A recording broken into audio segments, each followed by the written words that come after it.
Welcome, panelists. Let me just do a quick round of introductions so that everybody can get to know each other. To my left, we have Mr. William Baobin. He's the co-founder and managing director of Orbit Startups. And next to him is Mr. Paul Lu, as I mentioned, the COO of Lalamove. And next to him is Mr. Simon Loong, founder and group CEO of WeLab.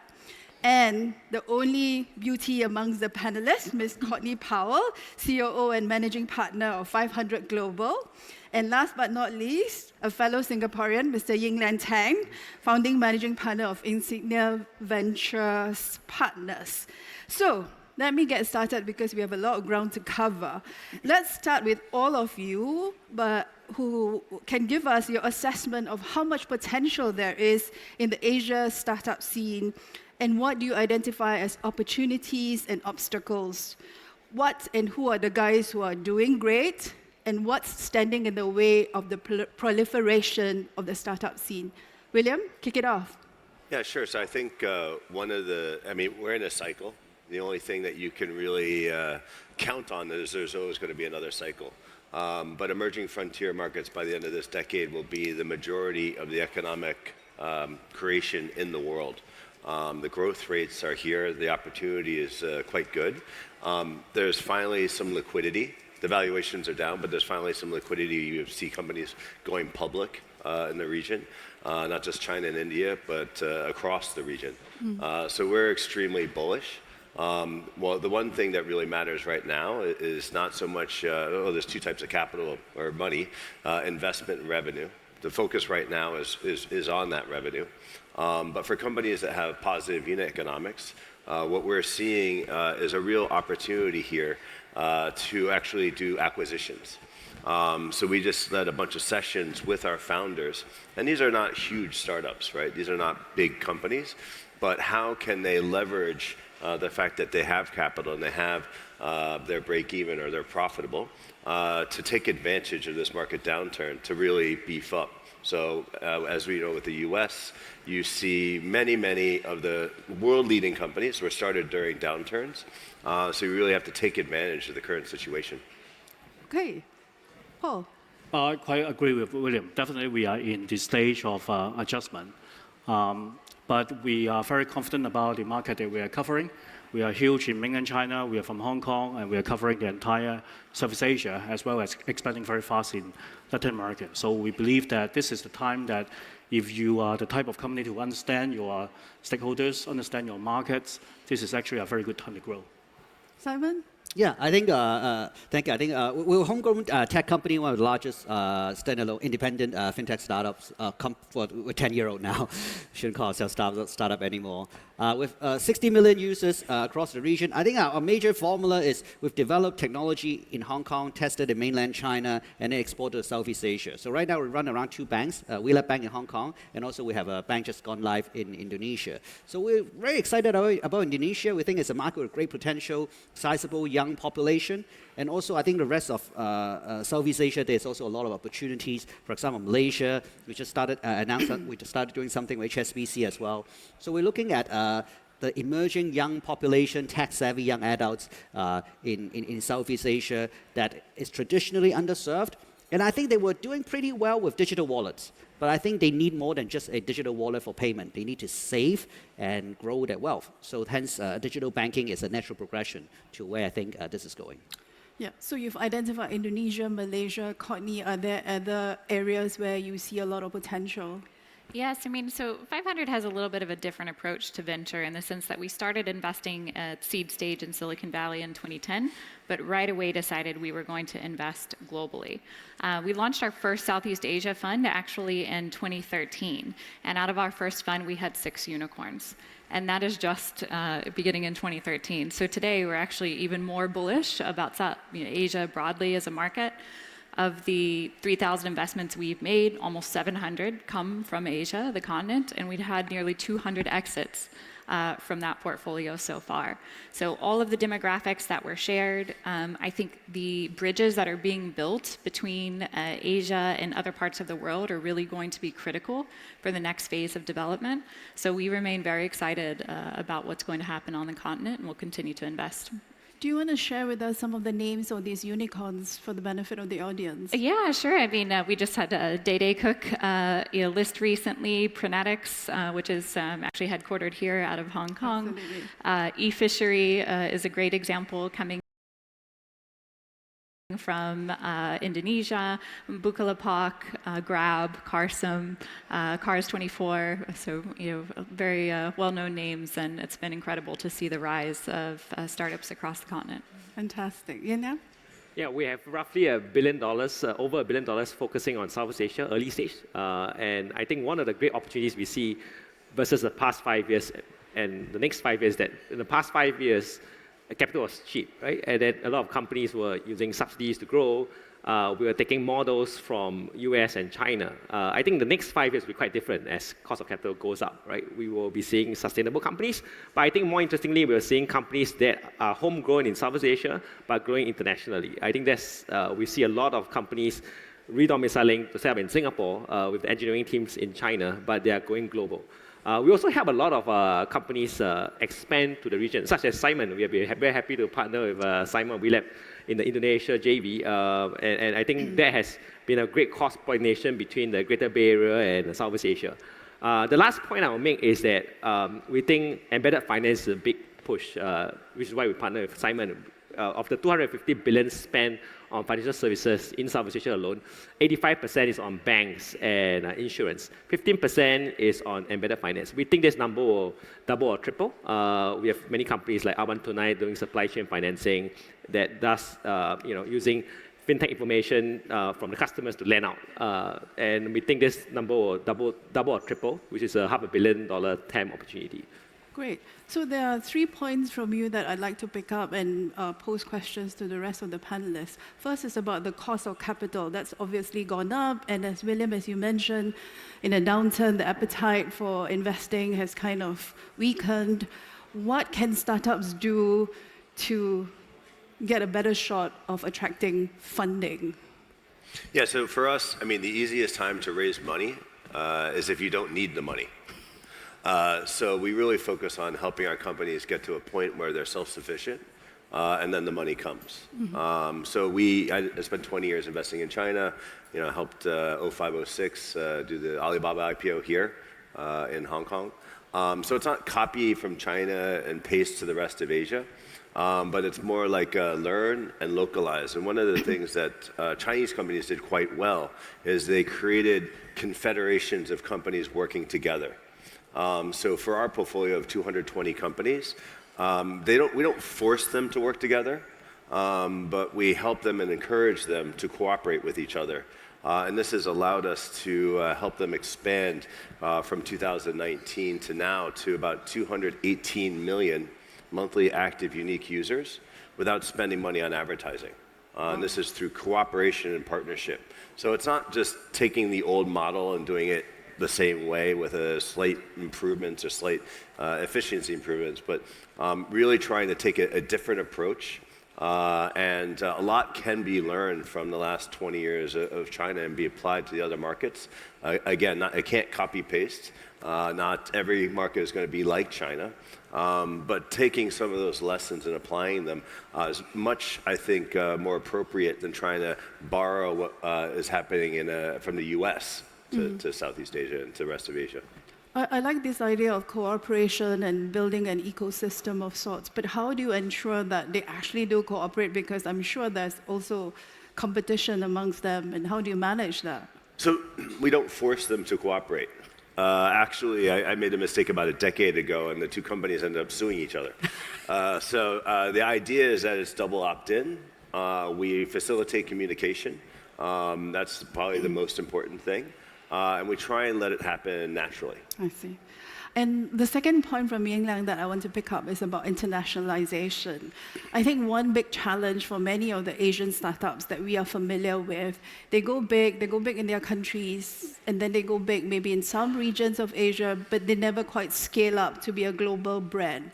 What are the obstacles in the way, and what can we do to get rid of those obstacles? Maybe, Paul, your own experience? Well, I think we were in a very unique situation, coming from Hong Kong.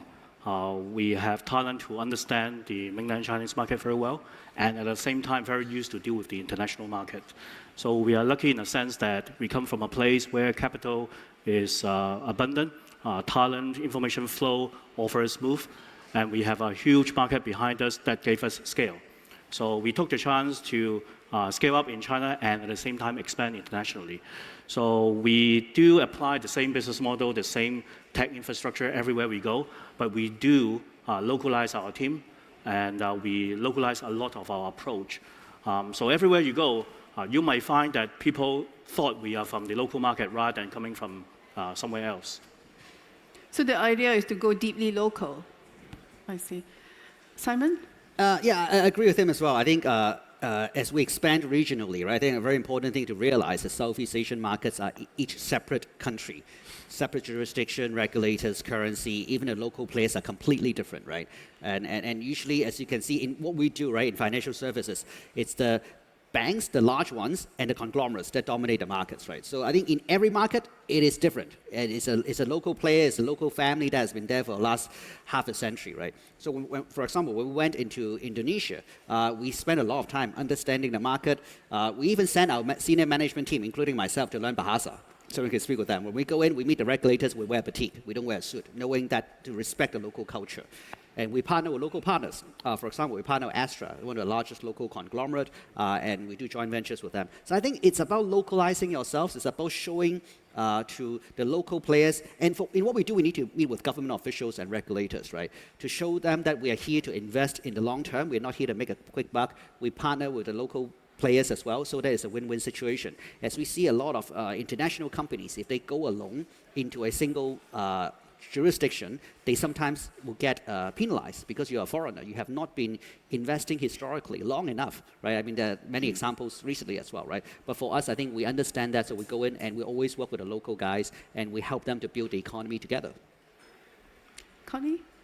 You know, I think this conversation around being global but also hyper-local is something that really resonates for 500.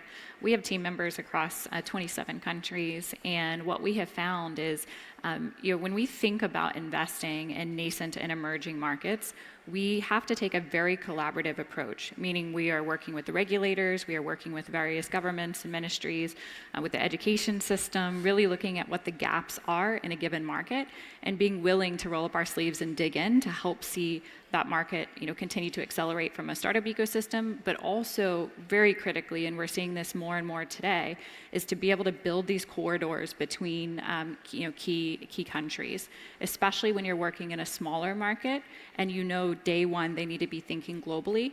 I've really seen in recent years state-owned investors as well as sovereign wealth funds really leaning in to establish these corridors, providing benefits and tax incentives and kind of ease of regulation to be able to see companies thinking more globally.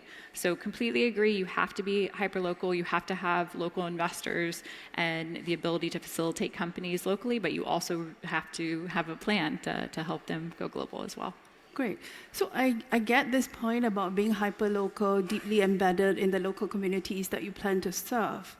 But I think the question that still remains is that at the end of the day, for want of a better comparison, there's no Asian Amazon, right? Amazon is a global brand. There's no equivalent from Asia. So when will that happen, Yinglan, since you raised the issue I think it's a great point. internationalization? You look at China as a big domestic market, US, as you mentioned, Amazon, big domestic market, single language, homogeneous market. I think you look at a place in Southeast Asia, look at a place LATAM, I was just talking to Index Ventures in Europe, is these three continents, they are fragmented, heterogeneous, different language, different religion, different payment systems, right? So I think the key word here is cross-pollination. Like how do you, get the best resources from one area to help out your regional offices? So I'll give you an example. We have a company called Caro. Actually, they are very profitable in Singapore, and some of the markets like, developing markets like Indonesia is less profitable. But if you can marry the growth in Indonesia with the profitability in certain markets, so they just entered Japan, Hong Kong, and Taiwan, which are actually profitable markets, right? Then you can compensate that with the growth in less developed markets and lower ARPU. We have another company, well, actually a couple of companies in the logistics space, J&T, Janio, that does cross-border logistics. And Southeast Asia is actually very profitable for them. But when they enter China, it's actually quite competitive. So low margins, but thankfully due to the profit pool in Southeast Asia, they can compensate with that. And the list goes on, right? We have another company called Intellect, which is in the mental health space. Very high ARPU markets in Japan, Singapore, Taiwan. I think we offset that with some developing markets which have lower ARPU. So I think the key is how you arbitrage resources. We always say that the best ideal company we can find in Southeast Asia is a Singapore headquartered company with Vietnam engineers, maybe now Chinese engineers, with Indonesia as a key market, with a Thai design house and a Philippine call center. So that, I think, is if you're a resourceful entrepreneur, you can get the best resources around the world to create a global company. Right. So the lack of homogeneity is a disadvantage, but could also be harnessed into an advantage by drawing from different countries to pull together a team. Right. Okay, your third point about embedded finance being the next big thing. Maybe this is something that Simon or Courtney would like to talk about, how big that is going to be and who are likely to emerge as winners in that space. Yeah, I think it's going to be a big thing. I agree with Yinglan.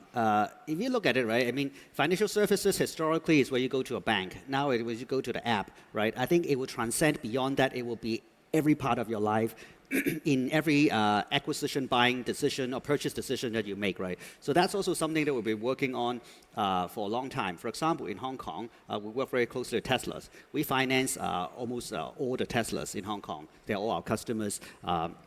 When they buy EV, right? And the experience is very seamless, right? Versus a traditional bank, you have to fill in a form and they'll tell you whether your loan is approved in like 2 or 3 days. I mean, the car sales, they don't want that. They want you to be able to close the transaction immediately. They want you to sign a contract and knowing when you're going to put in your order, right? So they want that certainty. And that can only be resolved with technology. If you go to a traditional bank way, it will never work, right? So we do that. We also partner with Apple. Apple has subscription service in Hong Kong. In more than 100 authorized resellers in Hong Kong, you go to Apple, you get you can buy an iPhone in interest-free installments, 30% off because they offer factory buyback. And at the back of it is completely, is actually exclusively offered by WeLab Bank in Hong Kong as well. So these are really good experiences that is instant and is seamless, and the users know what they're getting into, but they actually feel very good about it because at the front it is a close cooperation with a leading international technology brand. At the back is served by a very reputable bank. So I think these are the things that will work very well. And these are actually partnerships that we can scale regionally because these brands also exist in every market in Asia. And also, they also have the competitors. So these are also technologies that we can enable a lot of traditional banks to offer through us being a tech provider, white labeling for them, so that consumers can actually benefit from a seamless experience. Right. Courtney? Yeah, I mean, we remain very, very bullish on embedded finance and fintech more broadly. We, I believe, launched our first fintech fund in 2016, and today it'd be difficult to have a fintech fund because everything is essentially a fintech. But what's exciting to us, I mean, I've spent some time recently in Pakistan. So there you're looking at a country that's over 90 million people. Less than 300,000 people have ever invested in the stock market in Pakistan. That's just one example of just how hungry so many countries are to have a financial system that's going to bring the unbanked into today's market. So for us, that's very interesting across parts of Southeast Asia. As I said, countries like Pakistan, across the African continent. So I think embedded finance and financial inclusion is going to be driving a lot of the growth that we see over the next decade. Right, great. I want to now turn to the role of government.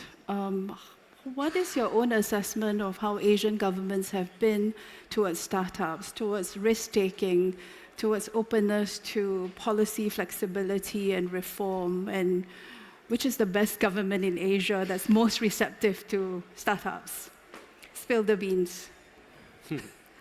I'm happy to Hong share Kong? from our experience working directly with governments around the world. I think Singapore has done an incredible job of very, very early on being willing to identify the gaps, the advantages that the country had, and beginning to build corridors, regulation, support for entrepreneurs, and in a very consistent way. So I think they've done an incredible job of bringing a relatively small country, small population onto the global scene for entrepreneurship. And we're starting to see, there's elements of Hong Kong that has had some success in building out their innovation ecosystem and accelerators here. But certainly, we hope to see more and more across the continent. Mm-hmm. I agree. I think in addition to that, right? I think going back to what you said about what the government can do to encourage, right? In addition to encouraging it, and also, of course, education, right? I think one thing they can do, especially in fintech and financial services, is licensing. Once you have a proper license, for example, a digital bank, digital insurance, or digital asset, like what we did in Hong Kong, you attract people coming in. Now, you think about entrepreneurs take business risks. Entrepreneurs do not take regulatory risks. They're not supposed to be in that business, right? So once you have a market that give out these licenses, they know that the regulatory risk side of it is resolved. You attract talents. You attract people come and set up, right? I think we benefited from it because the Hong Kong MA was quite forward-thinking and started giving out digital bank licenses since 2018. So we had a sort of a head start over a lot of our Southeast Asia counterparts for 2 to 3 years. So when we do that, we attract talent, we build it, and when we go to multiple markets, for example, Indonesia, when we meet with the local regulators, OJK, we're able to show them what we've built in Hong Kong, and it is approved by the regulator, and they feel comfortable with it and welcome us. Very quickly on Indonesia. Indonesia is notorious for having massive amounts of red tape, but that hasn't been your experience? I think Indonesian regulators are very forward-looking now. I think they have seen how, I think number one, they fully realize that there's a massive market potential and it's moving very fast, and the regulation has to come earlier and faster. Because irrespective, right? Capital, entrepreneurs, opportunities are flooding in. So I think they're quite open-minded, and what we see, what they do, especially in financial services, is they look at how neighboring countries, including around Southeast Asia and looking even to mainland China, how they regulate. And so that actually put them in a slightly different step forward, a slightly different mindset, right? So that helps us as well, because when we ask them, when we tell them this is what we want to do, they know, oh, I've seen this in another market, that's how they do it, I think this is how we're going to approach this, right? And you see actually across the board, Southeast Asian regulators are actually catching up very, very fast. I think everyone knows what each other are doing. And it's a good thing, because for us, it's certainty. Once again, right, removing the regulatory risk. Paul, what's the experience like been in Hong Kong? Hong Kong is very transparent, easy to work with, and actually every single market we go to, we work very closely with the local government. They all want to make sure they leverage the technology in growing the economy, but at the same time balance out with regulations. So what we have been doing is working closely with them, make them understand what we are doing can actually help the livelihood of our driver partners, and at the same time lower down the logistic cost of the SME. That is good for the economy and good for the local community. Mm-hmm. William, any insights on that? Yeah, I think it's important to understand what their goals are and to help them achieve their goals, and understand how innovation and the startup ecosystem can help transform the economy. We're very much focused on economic independence, basically leveraging technology to enable people to make a better living. And that's oftentimes right in line with what many governments want to achieve as well. So just keeping that dialogue going is great, and we've had varied experience, but at least with regulation, stability and transparency, but also just the ability to not try not to have so many surprises. Mm-hmm. Surprises are what scare people, and we've seen that with many of the larger markets in the region, where there's lots of surprises, and then the market devalues, and then the multiples. Is there a specific market you're talking about? Nope. Okay, I tried. Okay, if I can just turn the discussion to the idea of representation, I think it's a bit of a stereotype, but most people, when they think of the startup scene, tend to think of it as a very male-centered scene. What is being done by investors like yourself to ensure greater representation, not for its own sake, but for the sake of society, to improve life for everybody. Yeah, so I mean, the last time TechCrunch actually published a list, we were, I think, number 5 in terms of backing female-led startups in the world, along with like 500 and many others. I think the challenge here is that the focus for us is backing the best entrepreneurs, and having a diverse management team is really key. So some countries are a bit better than others. But for us, we just want to back the best founders, and oftentimes the diversity of backgrounds and views is important to driving a successful startup and a successful business. Courtney? Yeah, so I mean, this is always an interesting question to answer. I think a lot of times you will hear that, oh, there's a pipeline problem for investable, startups founded by women, and I just wholesale reject that response. I'll just give you one very clear example. So we launched our first fund in the Middle East in 2017. And that was investing primarily into the UAE, Egypt, and Saudi. Our portfolio today is over 30% female founded or co-founded, which is higher than our portfolio in the US. So you can absolutely have a more kind of rational distribution investing anywhere in the world. I think the bigger issue that we have across venture capital is that, number one, there are very, very few female LPs, and I think that then starts a trickle-down effect of women who are able to invest and write checks into startups. And today, less than 2% of all venture capital is deployed into female-founded companies.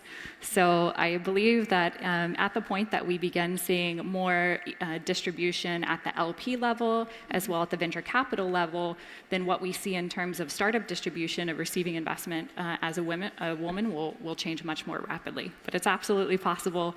Our firm is 60% women. We're run by 2 women, and we're really excited to see more and more people hire women and wire money to women. I'm biased, but that's fantastic. And hopefully next year there'll be more females being represented on this panel. No offense to the current state of panelists. Lastly, I think we are heading into 2024. I wonder if each and every one of you can give me a sense of what is going to be the startup scene in 2024 like? What are the things that you are betting big on? What are you staying away from? Maybe Yinglan, starting with you. I'll keep it short. I think generative AI, there's going to be a lot of buzz, there's a lot of inflated companies with hype. But I think 1 or 2 or 3 things will probably emerge. We are also very optimistic about climate. We have some in the portfolio, but I think those are grounded on solid unit economics. And I think the last I mentioned is embedded finance. I think actually Financial Secretary Paul Chan mentioned yesterday that the 2 areas that Hong Kong is very passionate about is innovation and finance. I think that actually is probably where Singapore and Hong Kong plays to their strengths. Okay. Courtney, back to you. I think we still have a long way to go in fintech, education, and healthcare. I think what you're going to see is, as we talked about, embedded finance, AI are going to come into these kind of primary infrastructure layers and continue to see more and more evolution and disruption across these huge markets where they're still bringing populations, as I said, into the banking system, making healthcare available, trying to educate these large populations. So for us, those 3 categories are going to continue to be very dominant. And I would also say that we have what we call the Rise 30, which are the 30 most interesting venture capital markets around the world outside of the US and China. 11 of those markets sit in Asia. So we are very much looking at a much more globalized venture and startup ecosystem moving forward, and I think that's where you're going to see the real growth. Great. I think, from an entrepreneur perspective, if we look at the macro environment, it continues to be worrying. I think my suggestion is for everyone is economy is not going to get better. Don't bet on an interest rate reduction. I think the interest rate reduction is not a leading indicator to economic recovery. So don't even bet on that. So I think what we're looking at right now is how do we, and all companies should do that, right? How do companies transform themselves into all-weather, independent, do not require additional cash flow, that kind of self-sustainable companies. That is what every company should do, because I think people should expect that the access to equity capital market will continue to be constrained. Well, we are very positive about the markets that we are covering and the sectors we are in. And I believe that company or startup who understand their customers, who can add value to their stakeholders, will always come out as a winner. Yeah, so we're doubling down on our corporate partnerships. I think a lot of traditional folks think that startups are there to disrupt corporates. For us, I think a lot of the corporates sort of woke up. For example, we started working with HSBC here in Hong Kong 6 years ago. Now we're partnered with them in Singapore, in India, in Indonesia, in UAE, and their partner in Saudi Arabia. So it's a kind of a win-win between our corporate partners, our regional conglomerate partners, and innovation from great startups. So that's a big focus for us. Okay, great. I'm afraid, ladies and gentlemen, that's all the time we have. Please join me in thanking our panelists for what I think has been an excellent discussion. I hope you take away some great insights from our excellent slate of panelists. Please join me in thanking them in the usual way. Thank you very much. Thank you for having us.